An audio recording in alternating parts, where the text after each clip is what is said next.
formatting, start screen sharing.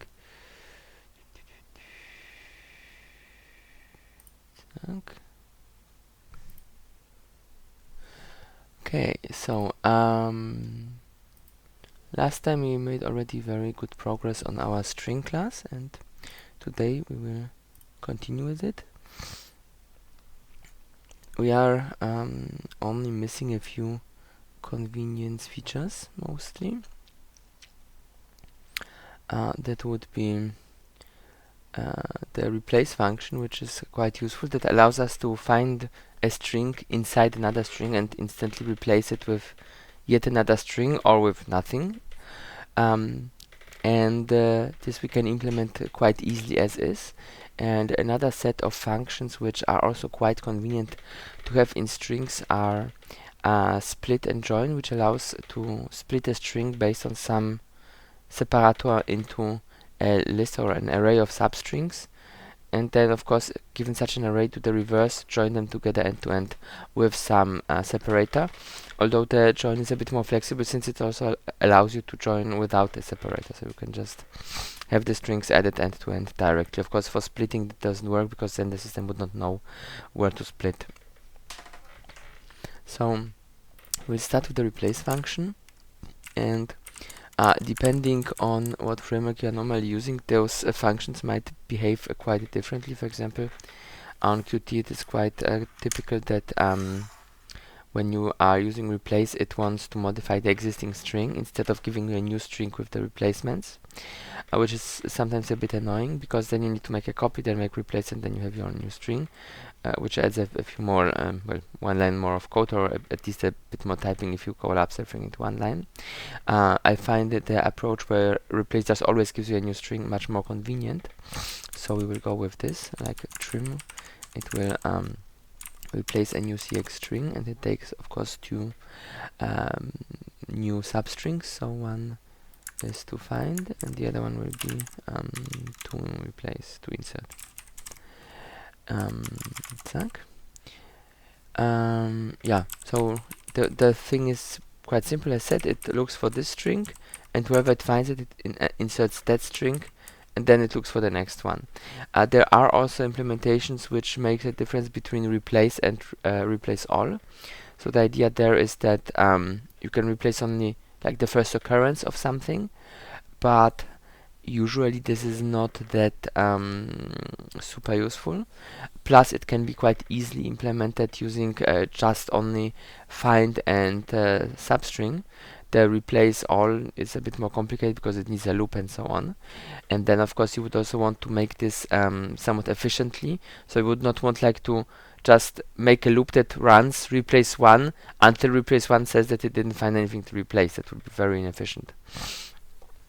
And so here the task is to create the implementation of our replace function in an efficient way, which means it will start looking for the next occurrence of what to replace, then only copy as many bytes as needed, then inserts our to insert string, and then starts searching for the next instance of to find, and then only also again once it finds it or not finds it, only copies the required amount of bytes.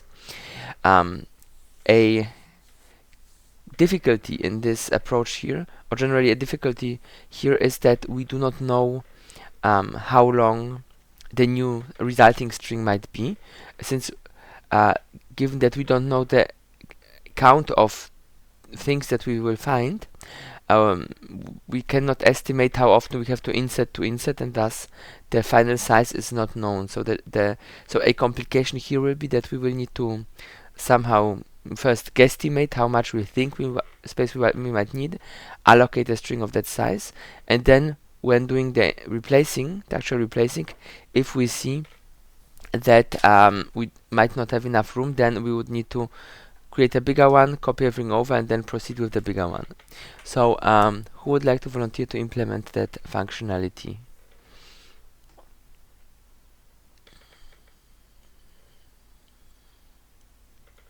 Okay.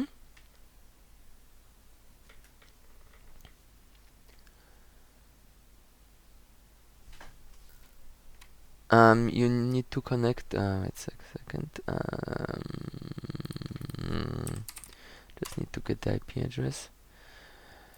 Actual IP address. So this is the address. Where's the chat window? Here's the chat window. Zack 6900.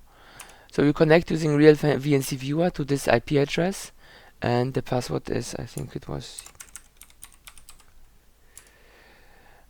If it asks for a password, as it certainly will do, since it's configured to do so.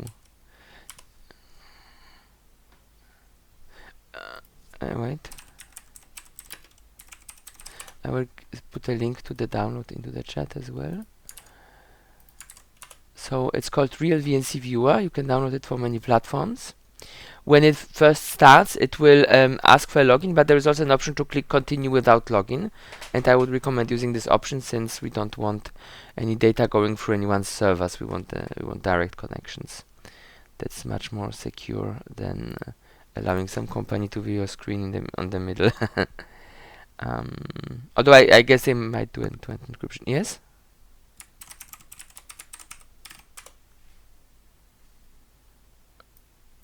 Okay.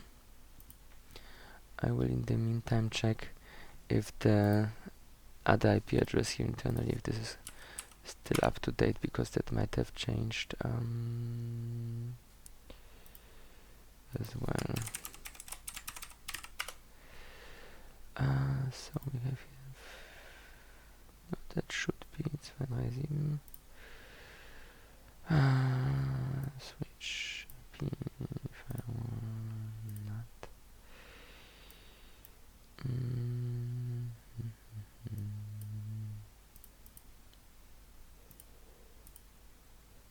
Yeah, that should be fine. Okay, so while Miss Akram is connecting, we can maybe do something in the meantime. So as I mentioned, for later we will be needing some sort of array that we can split and join strings. And of course, since we want to have our own containers, we'll just add a new class, new item, array age. In principle, for split and join, we could also use a linked list, but generally the use cases are, so with a linked list you don't have an access by index, and generally when you want to split a string you might also want to access a certain position inside this list of substrings, since such string splitting is often used for parsing of some more complex data structures, and then being able to access by offset is quite useful. So we will start first with our array. So this will of course be a template class, since we want the array to not be just an array of strings, but we want to make it to be possibly an array of anything. So class x array. Doesn't matter, let's keep it private. So we need a structure that will hold our data. Since we know that we will be returning the array already as a result, it will be more convenient for us to implement it with a copy and write mechanism, the same way as we did here for our string. Where is it? Here. We did not. We did not copy and write, so that we will need to add later. No, we did. String. Yeah, here we have our reference, so we do it in a similar way here for our array. So stocked sx array, and it has a size t size, a size t capacity. We can you can put the things side by side, so we actually see, and of course we need a ref as well. So it's pretty much quite similar to a string, just that instead of handling individual characters, it handles instances of a arbitrary object, and it does not have like a zero termination or something like that. So here we always had additional room for a zero termination. Here, of course, since t can be anything, we don't really have a definition of what could be reasonably a zero. So okay, wait, then let's switch this back. I think there is already a connection. Let's scroll to our replace. Okay, so since I see you have connected, you can continue here with the implementation, and once we are done with that, I'll return to our array to proceed with that.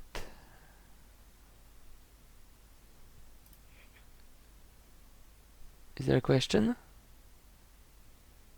Okay. Okay, then proceed.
Which line? The minus?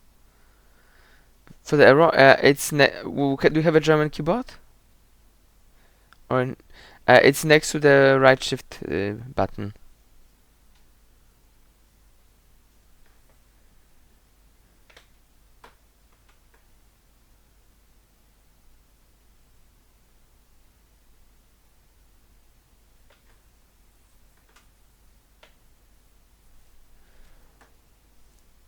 Yeah.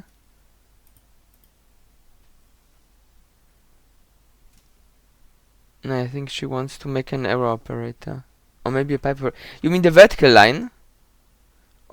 Ah, sorry, that's next to the left shift, and you need to press Alt GR down to get it.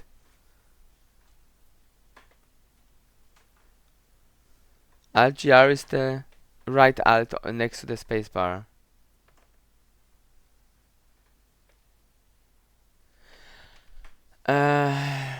Wait. Wait a second. It must work again. German keyboard.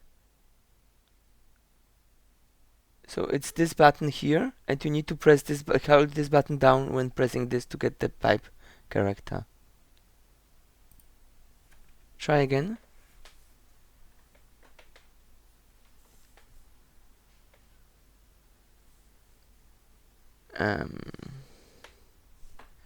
I mean, if that doesn't work, just copy it from somewhere else. Ah, it worked.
That to find is missing an underscore.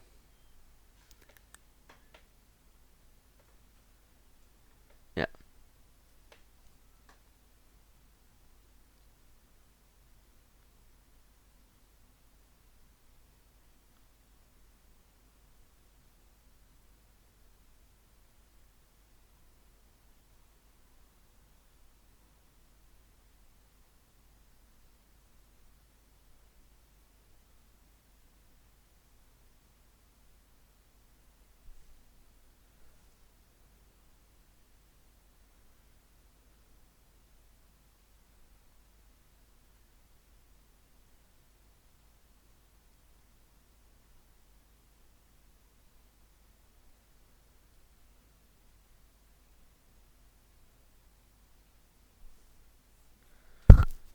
Mm-hmm.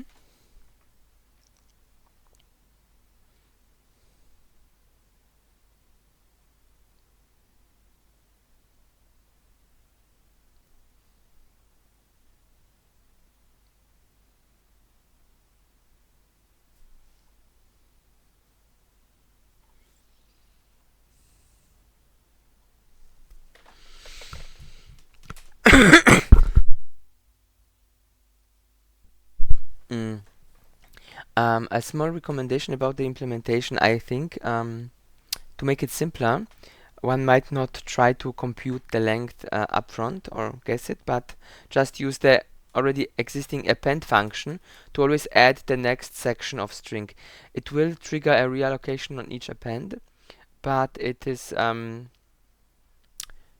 reasonably simple in turn, plus a reasonable append function, as ours is actually not.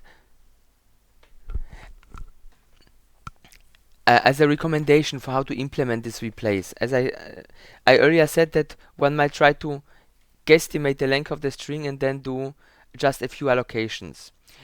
This would be of course the most elegant solution, but if you want a simpler approach is to just use the append function. So you create just a new empty string and then just always append to it more, and then the append function can be updated such that when things get appended, that it will not always grow by the amount of data that is appended, but always grow somewhat larger, so that not every append operation will result in a reallocation. So whichever option you prefer, I just wanted to. Hmm? I didn't hear the question.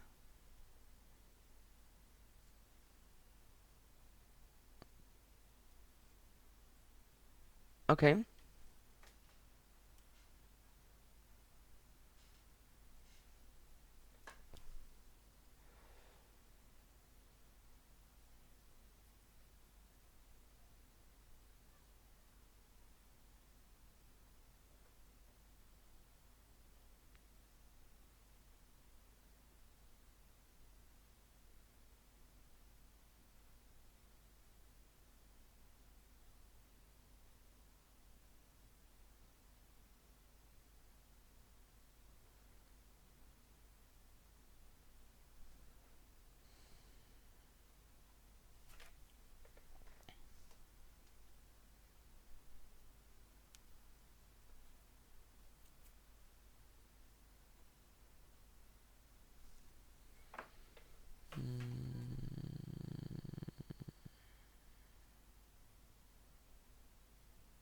What are we waiting for?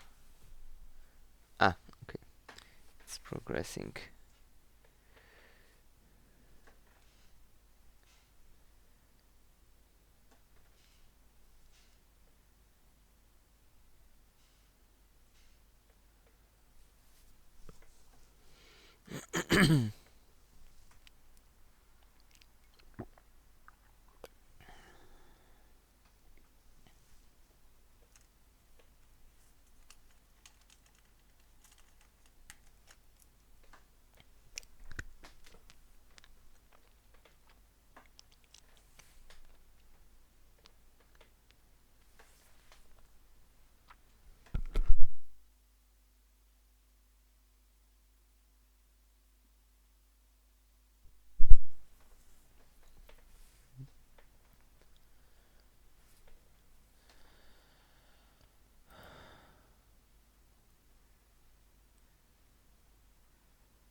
So we start with a position and you get the length to find. Why it's a start. Now you need a loop that will be searching for the to find string and append it to the result string one by one.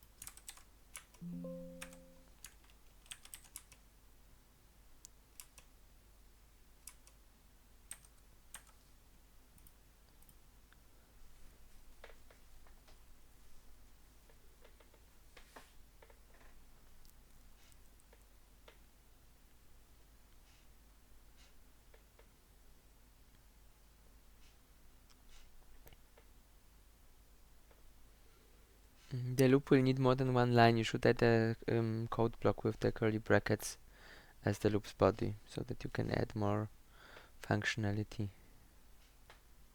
Mm-hmm.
Mm.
Okay, that might be working. Now we need a test case in main to test if it does what it's supposed to do. And let's start instantly with a edge case. That would be that what we are looking for is only one character long. So let's try to replace in a normal Windows path or backslashes with forward slashes.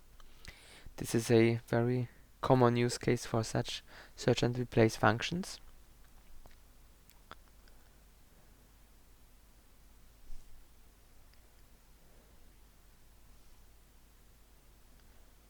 Well, you need to implement a test case first, so some code that will use the replace function.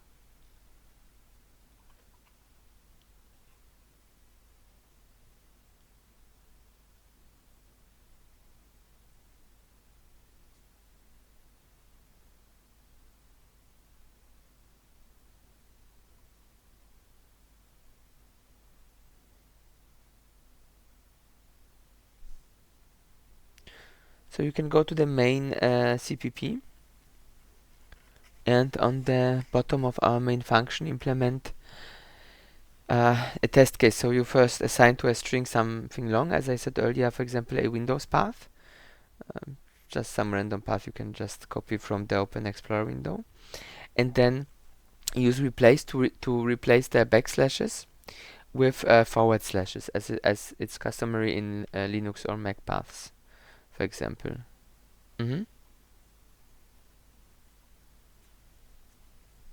So go to the main CPP file.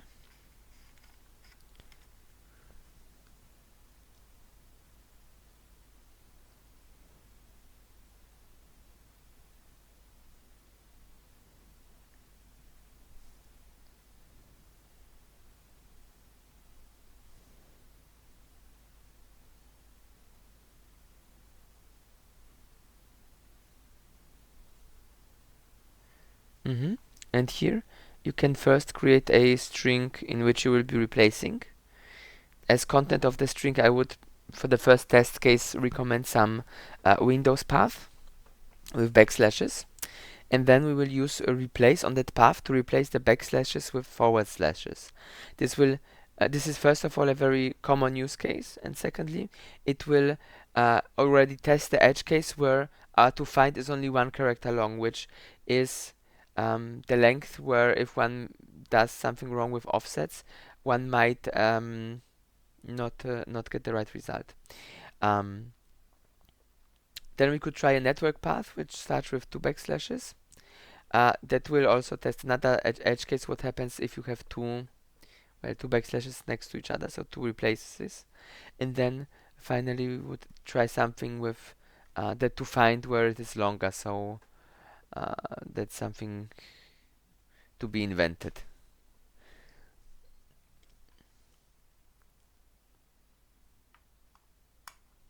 For example, we could use a path to a application in program files and want to replace it with program files x86.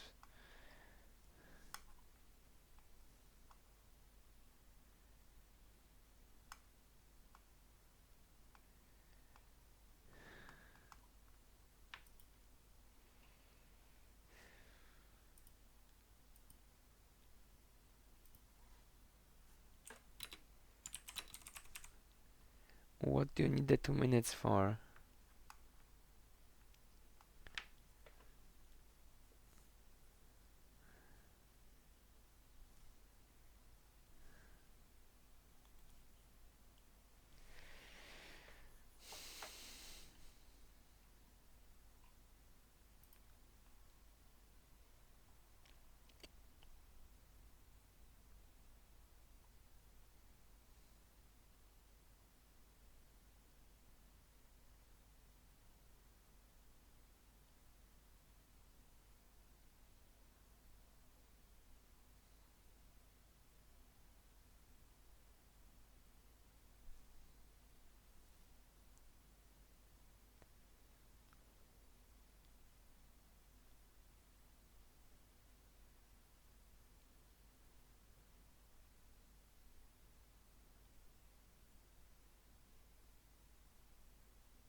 Yeah, you can just copy yeah, whatever, as long as it contains a few backslashes, it will be a good test case.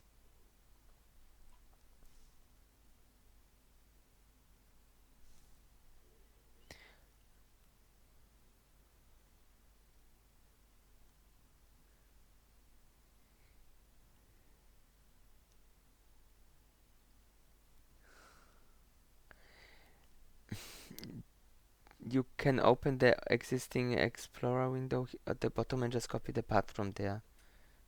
Just when pasting, you need to remember to replace backslashes with double backslashes, since the backslash is the escape character, and if it's just standing alone, it will be resulting in a different character being encoded into the path.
I would just take a path, copy it, paste it, and then just fix the backslashes. Zack, zack, zack, zack, zack.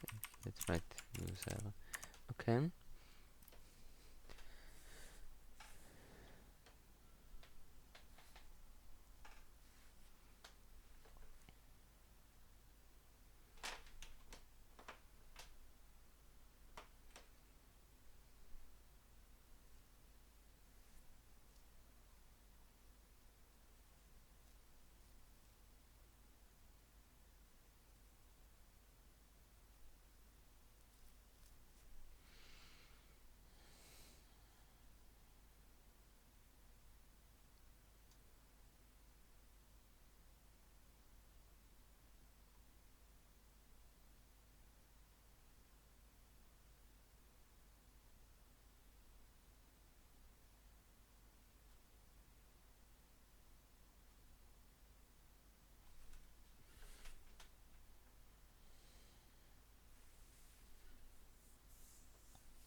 complaining about something.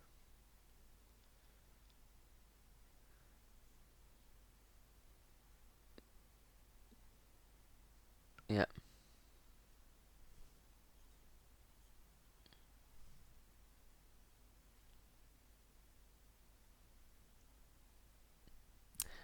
It's a good edge case because there is only one character. So if the replace function is doing something wrong by one, then it will screw up the path. If it would be like something longer, where we replace like 2 or 3 characters, if you are off by one index, you have a good chance that you will not trigger a bug where you would kind of always try to insert at the same position again and again. For example, if you don't increment your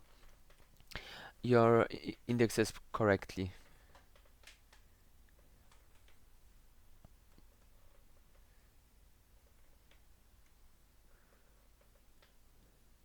We will later add a second test case with something that is longer to verify whether that also works as it should.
It should be lowercase r in APL.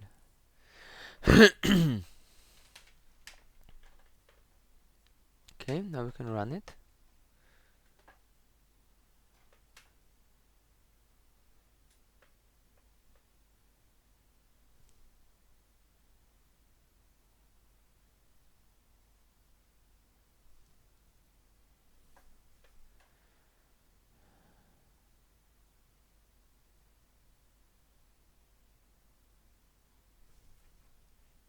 Okay, something is wrong. Well, it says there is some not found character, so just go to the place where it is showing the errors. You can just double click on one of those lines and it will bring you there instantly.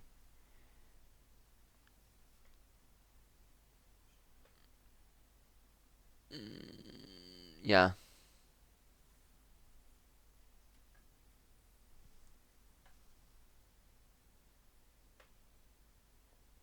It's twice the same. You can run it again. Not this one. That's without attaching the debugger. Run to the other play button. With the local Windows debugger button.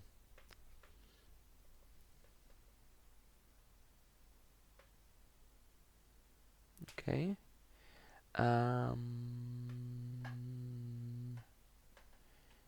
And it crashed. I think the problem is that we don't have a M initialized yet, so let me have the mouse for a second. Of course, something we should later improve in our insert. But if we go to our replace function, we can, I think, fix this by just initializing it with an empty string. Since, as I recall, the constructor,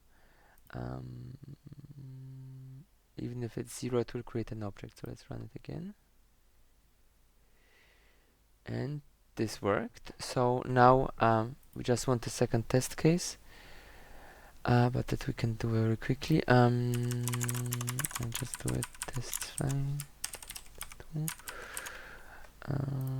String char punkt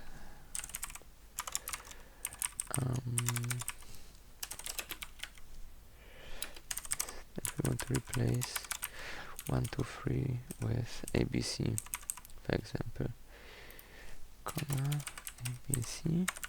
Okay, let's run it. Yeah, that works as well. Okay, so the replace function is working. So then let's since I think we don't have anything particularly useful to add here. Yes?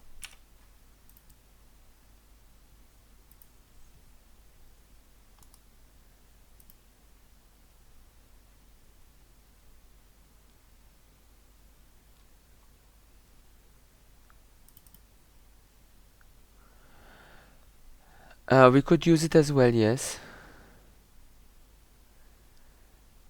Well, someone started using it and then others replicated it. We can here for the test case just replace. They end up the same thing because the where is it defined here, because the C string A is exactly C string X char. Okay, so we have this. So let's now look to our array if we can quickly make it work. We might not have enough time to use it, but let's see. So we have our array. We have our xm is equals null ptr asterisk. Okay, and we will need a constructor and a destructor for the array, of course. The constructor won't do much. If it's empty, the destructor will just call free. What was our semantics? How did we call it here? We called it release. So let's stick with this nomenclature. We will call release. And then we need, of course, an append function.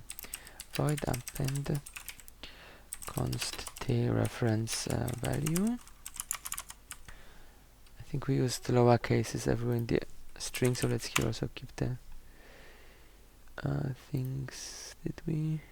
Well, append was small, insert. We were not quite consistent, but let's let's go with upper. Yeah, let's stick with the same nomenclature we used. Okay, so the append function is quite simple. It just has to extend the array by its size plus 1.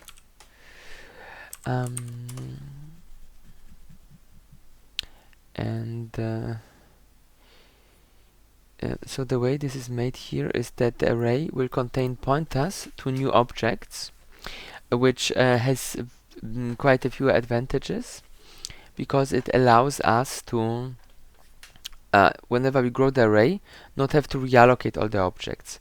The downside is, of course, that these objects are not stored in a consecutive address space. So taking the address of one object will not allow you to increment to the next object. But since here we have our access by index, we are just supposed to use the array anyway and not do point arithmetics ourselves. So this is not so much of a problem. It is generally a bit wasteful if we would be using an array, for example, just of integers, because every allocation allocates more than the amount of memory you requested. It allocates some additional bytes for housekeeping and so on.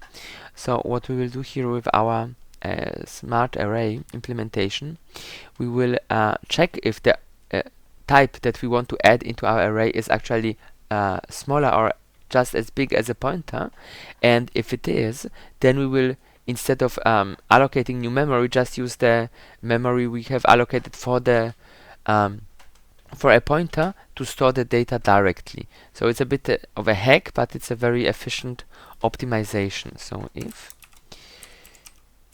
size of t is less or equal Caesar of t asterisk, then we can do this hack. Actually, we don't need even scope. So we use a new operator on the memory of reference m p data m size u size plus plus, since we have to extend size. So extend will only grow and grow the capacity. It will not increment the size pointer. So we can use the size pointer here, since it will be pointing on the next element, and to use the copy constructor here to copy the object directly to our, I forgot a closing bracket, to instantiate the object directly into the memory we already have. And of course, in the else case, if we have something bigger, like our string, actually, our string, it doesn't have virtual functions, and it only has one member, so it is as, wait, this is of course not correct, 1 byte is wrong. Let's see if here it's smarter.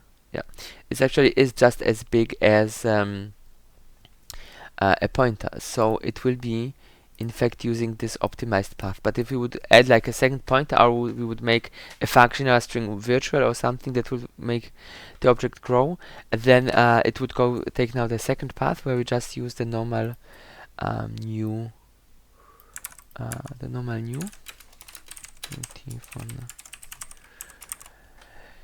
and voila, this is this. Then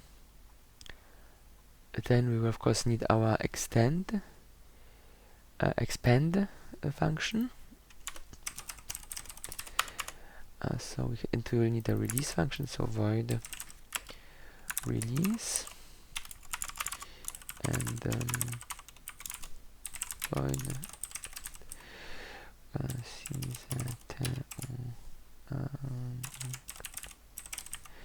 new capacity. The extend. For this, we can in principle create a convenient helper, like in string a create function, like this one. You can just grab it instantly from here. And actually, we have a release function here, which we also can grab. So there will be a lot of similarities, just that here is S array.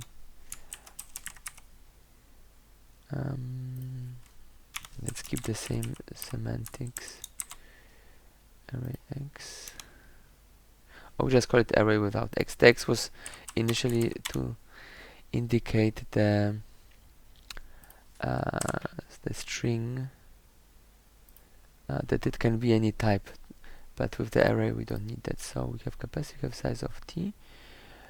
Here again, as array malloc capacity memset. We can do the memset. Yeah, we clear everything. Okay, so this is fine. We have our release as well, so we only need our expand function. So if there is no m, then we just m is equals create capacity and atom. This is a very quick case. The other case is slightly more elaborate. So first we check whether we already have enough capacity. We do not intend to shrink. So if capacity is greater or equal new capacity, then we just return. And else, what we basically need to do is we need to create a larger object, and in fact we can do it quite efficiently using the relocate function. M is equals as array asterisk. Relocate is double L. No, sorry, reloc. That's how we write it. Reloc. It doesn't know it here. We need to include it somewhere so that it gets the right include header. So let's include it here. Hash include h. Now it should know reloc. Reloc, what was it? It will work once we compile it. Reloc is like malloc, just that it takes a pointer to an already allocated amount of memory. Sorry, there is a letter missing. Realloc. No, it's fine. So it takes a pointer to an already allocated piece of memory, and of course the new size. And the way it works is, if after the memory block, which we already own, there is free space, it will just update the allocation, return the same pointer, and that's that. If, however, there is no more space after the already allocated block, it will allocate a new block somewhere else, copy everything over, and then it will return a new pointer. There is a issue with that which we are kind of ignoring, being that here in our optimized path we are using new directly on the memory, and in principle if we create something with a constructor, we should not be copying its memory around. But given that we know that the thing can basically not either contain only one pointer or no pointers, just smaller data, this kind of is safe, because we should not run in a we cannot run in a scenario where the object is somehow self-referencing, because if it would be self-referencing, the reference would be already bigger than what's needed to fall into this optimized case. So this is a very hacky hack, so to say, but it should be safe to use. And of course we specified the new size, which you can just steal from here. So we can just keep the whole variable size t. Okay, so we have our expand, we have our create, we have our release. So we should already be able to append things. We will need at least an absolute minimum of helper functions. So we need get size t, get size const return m mu size doppelpunkt 0, and we'll need something to access at least an element somewhere inside. So const t reference at t index.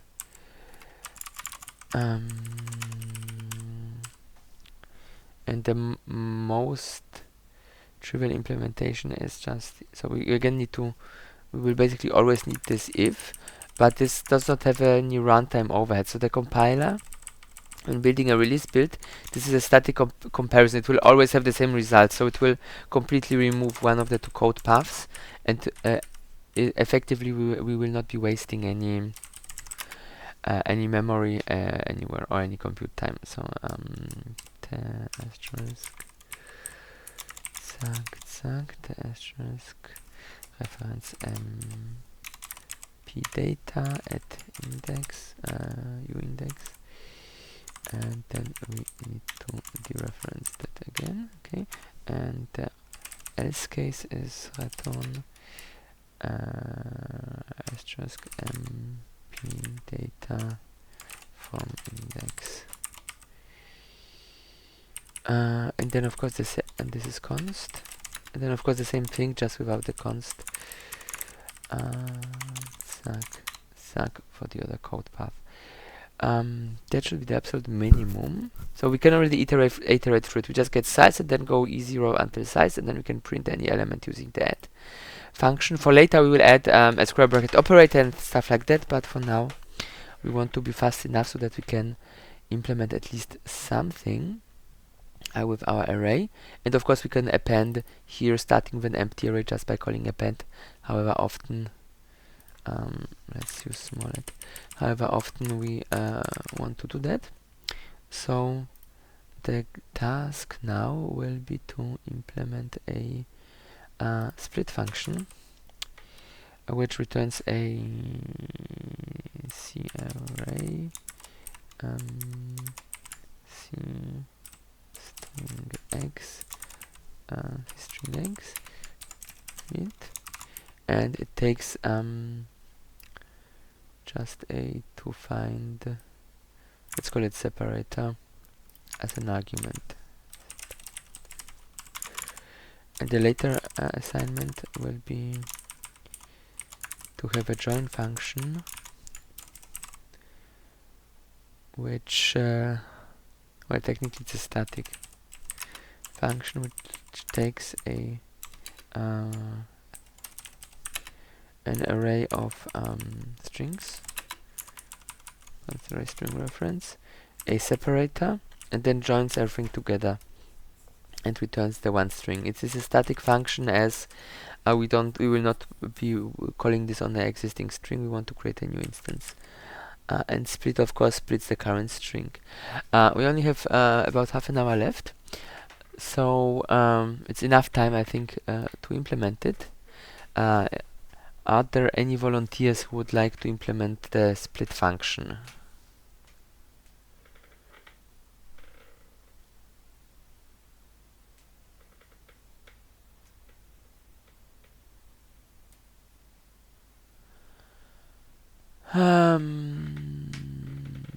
No volunteers. And then let's get a dice.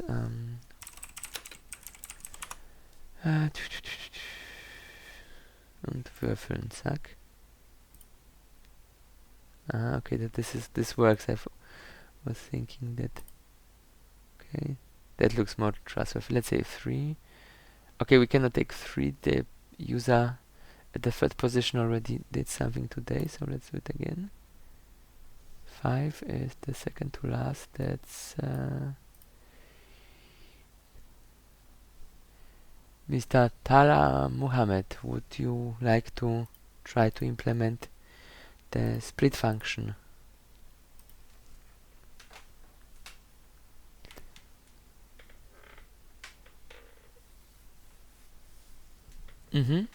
Conceptually, one can steal a lot of code from the replace function.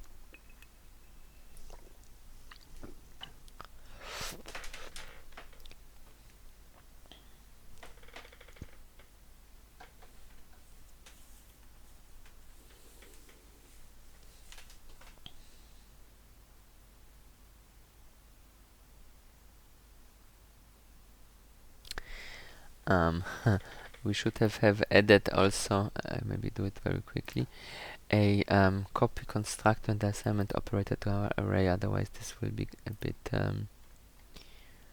not ideal. Attach, and let's steal the attach function. Array.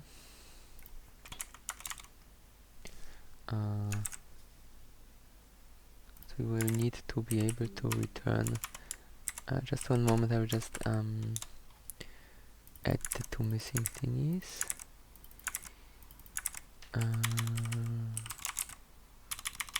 Oops. Oh wait, this is not it. And attach, just here one change. Okay, now it's fine. Where were we? Here. Okay, you can proceed.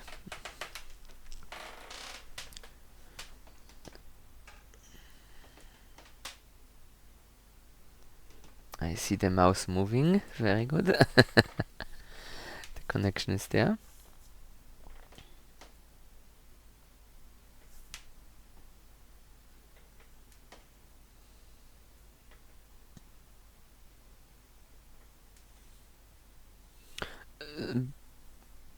Wait 1 second. I see another small bug. Here there should be an S array as well. So you don't need to change anything about the array itself. You just in string xh have to implement the split function, which will just create a S array object of type C string x, as it's already demonstrated in the return type, and then you search through the string similarly as it's done with the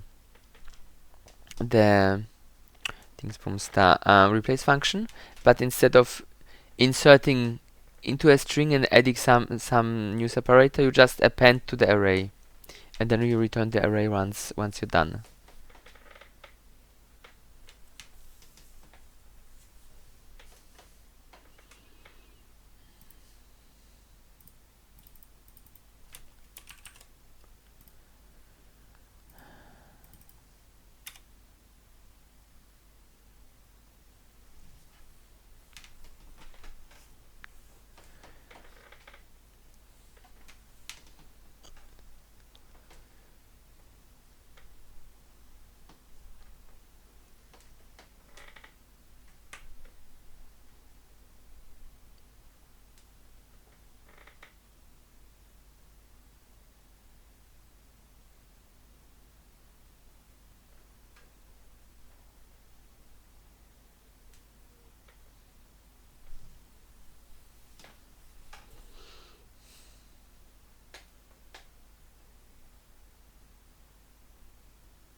We have to split the existing string based on the separator character, and each segment of the string add to the array, to one array which we are returning at the end of the function. Someone is writing a lot of dashes.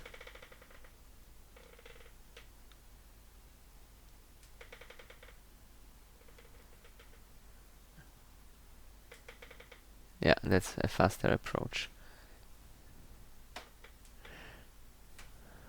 So as I said earlier, conceptually one can steal a lot of code from the replace function, because the replace function kind of does the same thing, just that it adds everything to a new string, plus it adds this new to replace with. But functionally we just drop the to replace with and are then appending to the array instead of appending to the new string.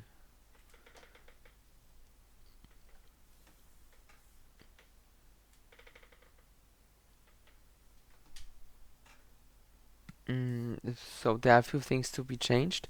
First of all, you should define a new result type, which is the array of strings instead of being a string.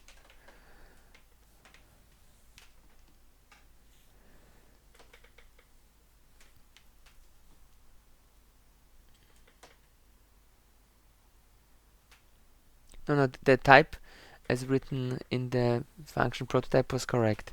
You can just copy the type from there. No, from the string x header in line 274, there is the definition C array less than C string greater than. This is the type of your return variable that you want to define. You can copy it. It's not quite the right direction. Yeah, that's what you need. And I would define it before the if, because we cannot return asterisk this. What we can, however, return will be the new result variable, although it then being an empty one. Also, we might want to change the behavior. Yeah. So in the if we don't have either a string or don't have a find2, also find2 should be replaced with separator. Then what we should do is we should add the current string to a new result and return it then. So it will be a two-line function, code block body for our if it's triggered. And in line 276 it should be a semicolon, not a comma.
cannot return this will be a wrong type. You only can return new result.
Why the second loop?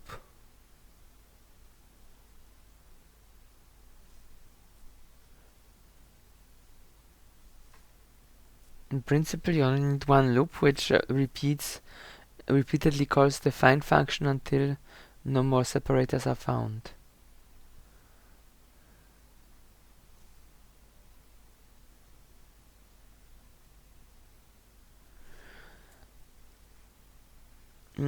As said, you can in principle just modify the loop from the replace function as we had it, so I think that would be a much more expedient approach than implementing the whole loops again.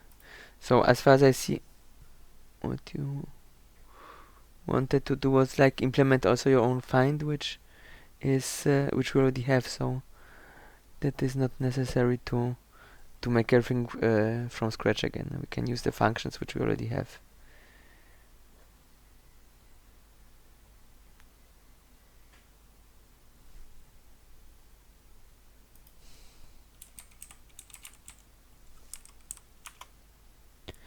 In principle, you only need the loop starting at line 297 that you have copied from the replace function. You just need to update it slightly.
So basically,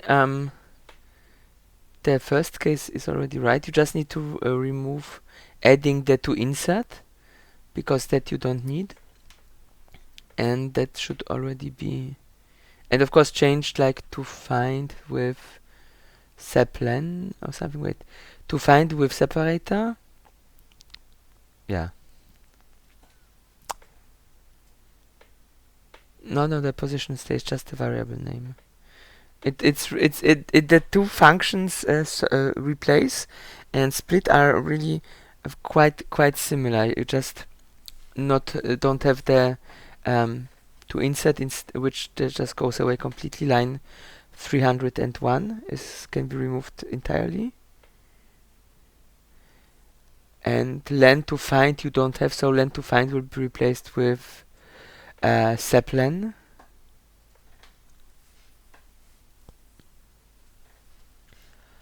Len source, do we have len source? Len source is fine. The line 286 can be removed. And the line 282 can also be removed because we just use position instead of a new variable. Yeah. And that should already, I think, do its job. We would need a test case in main.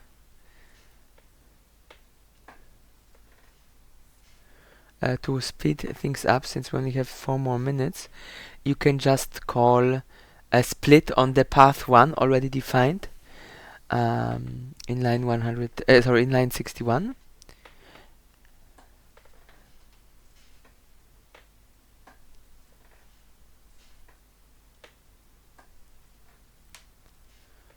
No, don't change the name there.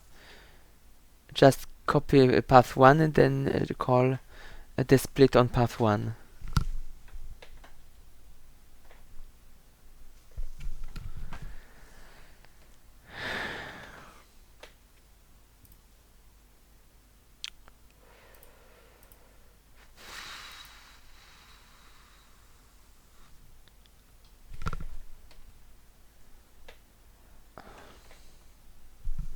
Well, if you copied it, then you need to rename it now.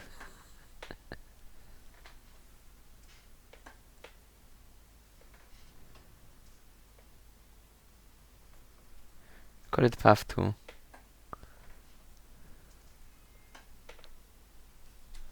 Okay.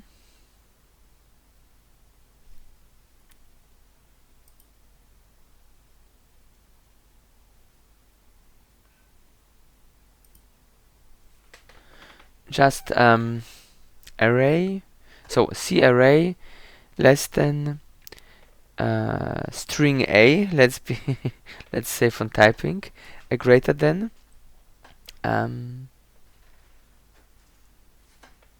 less than C array less than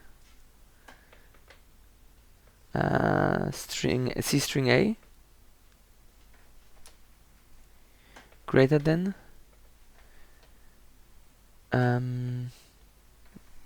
let's call it crumbs, like breadcrumbs. That's how you refer to path pieces, is equals path 2 dot split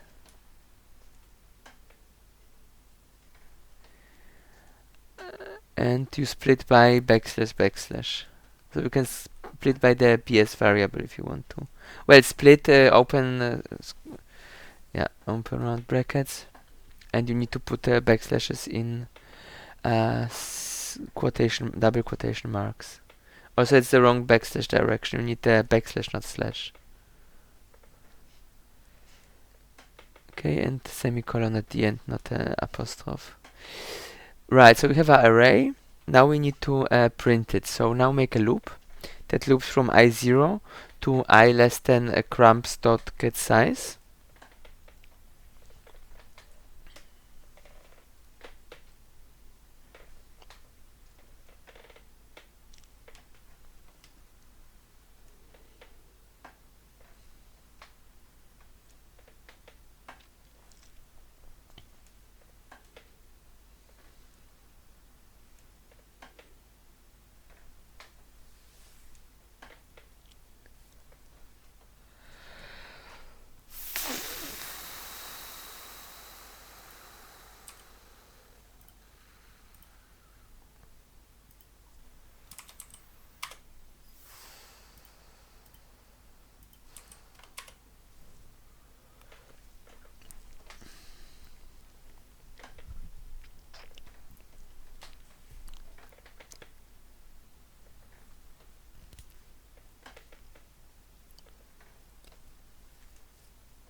Dot crumbs dot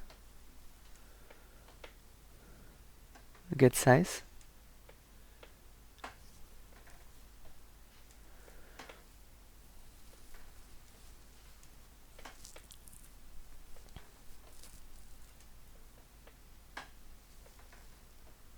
Get size needs a call list, so a open close normal bracket, and of course you also need to specify the third operation for the loop, the incrementer that will do I++.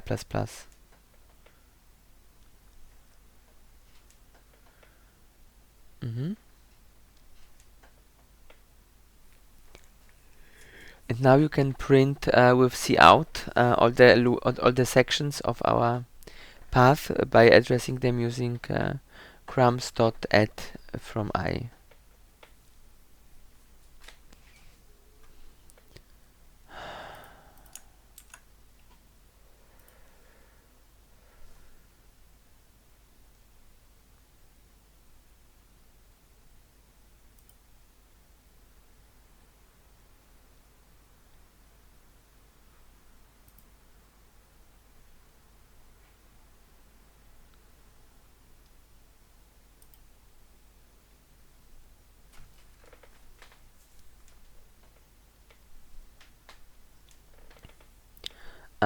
It's crumbs, and we have not implemented the square bracket operator. So for now you have to use the .add function instead. We will add the square bracket operator and other convenience functions to our array. No, not get size, just add. Punkt add. Yeah. We will add the other convenience functions during the next exercises.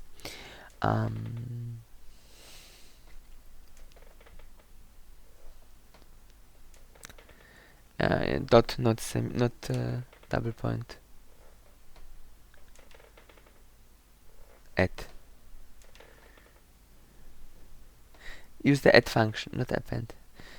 It even tells you which functions are available. There is a function called add, like add some position, yeah, add. And now we can add to this add the I in normal round brackets.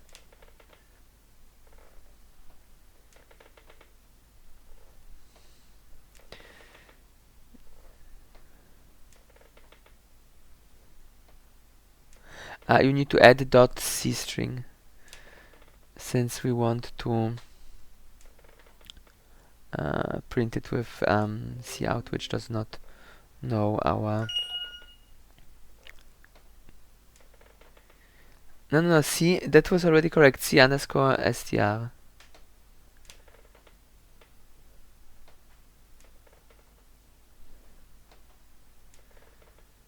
Brackets, semicolon, and run.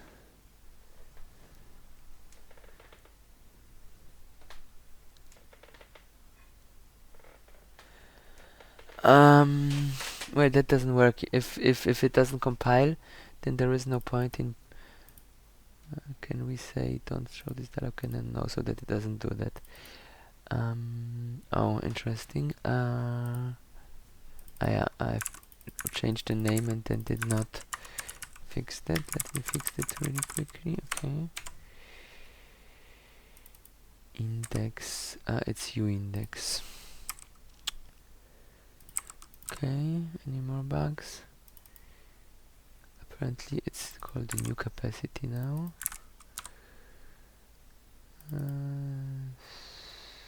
This is not correct. We don't need that line.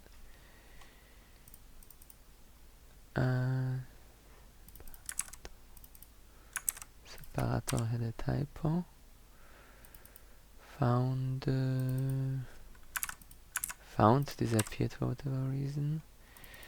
Result, and let's call this just result, not new result, and it's faster.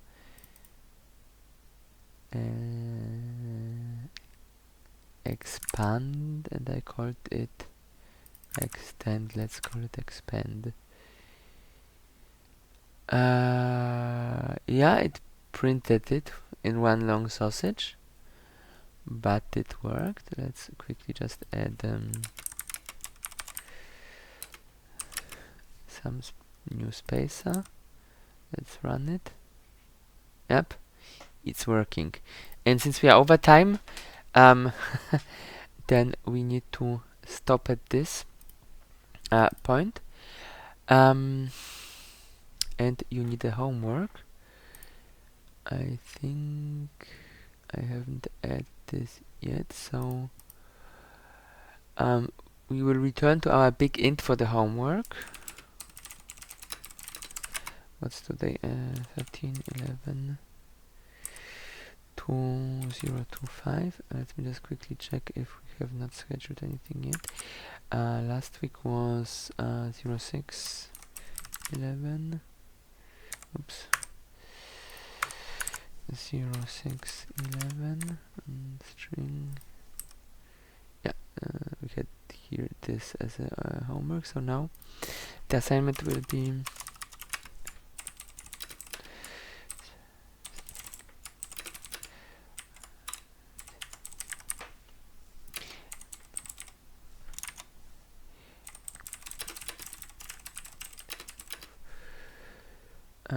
our cbigint. What's the name? cbigint.